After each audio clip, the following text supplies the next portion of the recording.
Okay. I want to do like a quick hit type series, and I want to get all four divisions done. First off, this looks off kilter, so let me just go ahead and fix that so it doesn't drive me. There we go. Got it. Perfect. Okay. What I've done is I've organized them by the order they finished in last season. Yes, Vancouver didn't finish last season. They actually finished ahead of Arizona thanks to a nice, big, long run at the end of the year, which, anyways,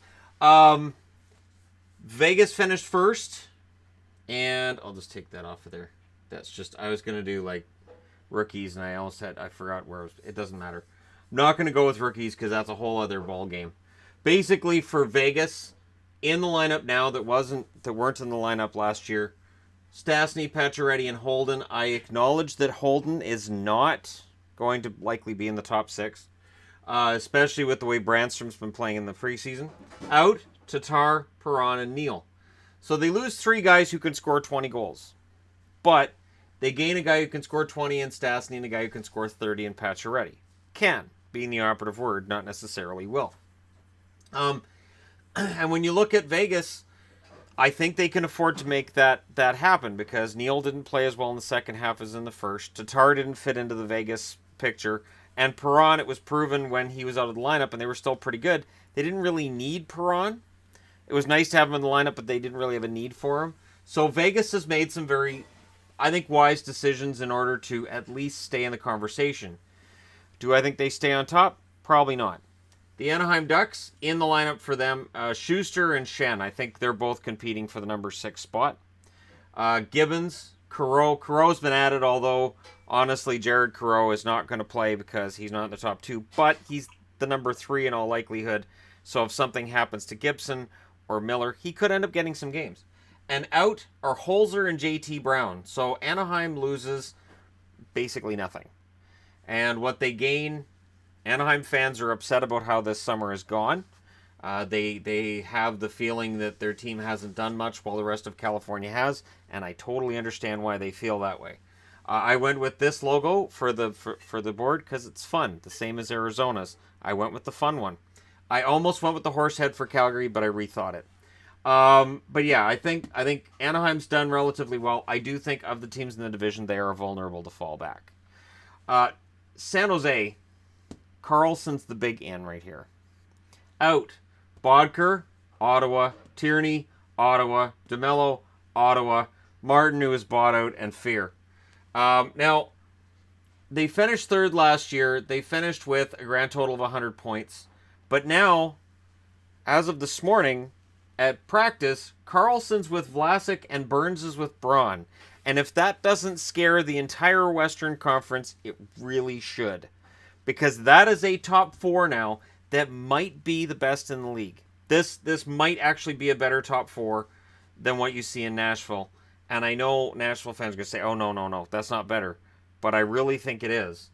Adding Carlson to a top 4 that was already pretty good makes it intimidating. So San Jose, who I predicted, a couple months ago, I thought they were probably going to be number 1 in the division. I feel more confident about that prediction now than I did when I made it. LA, in the lineup for them, Kovalchuk, maybe Budaj. Budaj may very well end up getting the backup spot ahead of Campbell. We'll see how that works out. Andreoff, who was traded out for Budaj. Wedgwood, Toby Reeder, Christian Folan, and Torrey Mitchell. Of course, LA finished with 98 points, 2 behind San Jose, and they ended up being out against Vegas in the first round. And Kovalchuk was added to help their offense. I do think they move up into third. I think 1, 2, 3 is how you see it finish. And we'll see how accurate that ends up being. Anaheim really needed an amazing second half, which they got. Maybe it happens again. I'm thinking that this year may be the year that it finally doesn't happen and they don't get that big push towards the end. Calgary. In, Elias Lindholm, Noah Hannafin, Zarnik, Ryan, and Neal. Out, Hamilton and Furland. Hamilton and Furland out, Hannafin and Lindholm in. You can argue that being a benefit. You can argue that being a loss. Depends on your point of view. Both teams' fan bases seem to think this was a win. And it may very well be that it is a win for both fan bases. Calgary definitely has augmented their attack. Adding Zarnik is a decent fourth line option for them. And Ryan and Neil, there's some good scoring depth. So I can understand Flames fans being excited about this coming season. And I do think that they have a chance. I do wonder about the stability in net for them. But hey, Edmonton, they've added Brodziak, who returns to Edmonton, and Reeder. And out for them are Greiba and Brossois. Now, Koskinen's been brought in as well. And whether Koskinen gets that back up or it's Montoya, either way, Brossois out.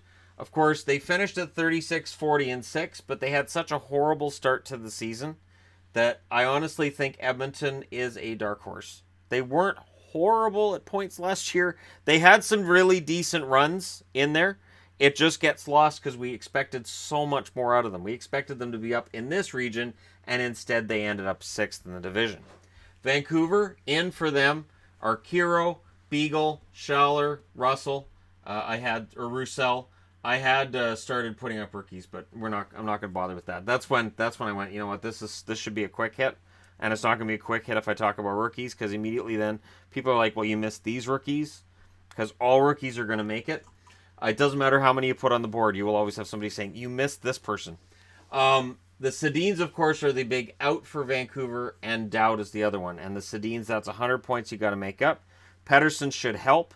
I don't know that Dahlin's necessarily ready. We're into the preseason. We're 2 games in. I thought in last night's game, Dahlin, he didn't wow me.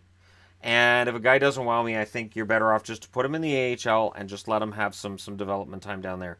I agree. Pettersson and Dahlin could be fantastic. Just let it happen in its own time. Don't try to force it. But Vancouver finished at 31-40-11.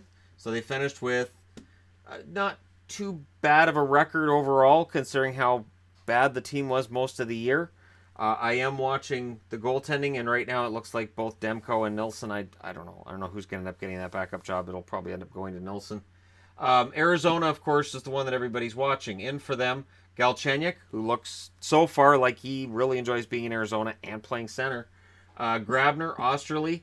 Osterley, I said, was going to be a value add. And Hinostroza, who I believe already has a goal in the preseason, and I think Hinostroza was a huge value add for the Arizona Coyotes. Out are Max Domi, Zach Ronaldo, and Luke Shen. I would argue that when you can remove Zach Ronaldo from your lineup, you may be benefiting your lineup.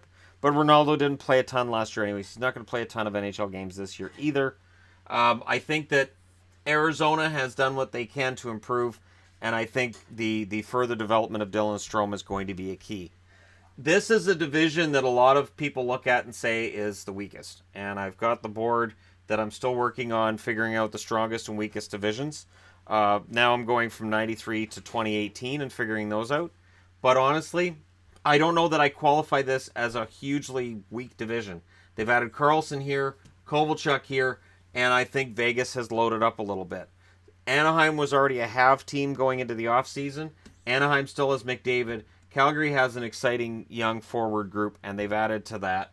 And I think that Vancouver is in a rebuild. I expect them to be bad this year, but I expect them to be entertaining and bad at the same time. Arizona, I think, is going to start coming out of this funk they've been in for a very long time. So there you go. Just a quick preview of the Pacific Division, who's been added and who's out. Let me know your thoughts in the comment section below, as always. Don't forget to hit like and subscribe if you're browsing your way through. You just happened upon this video. And thank you guys so much for watching. I'll talk to you again soon.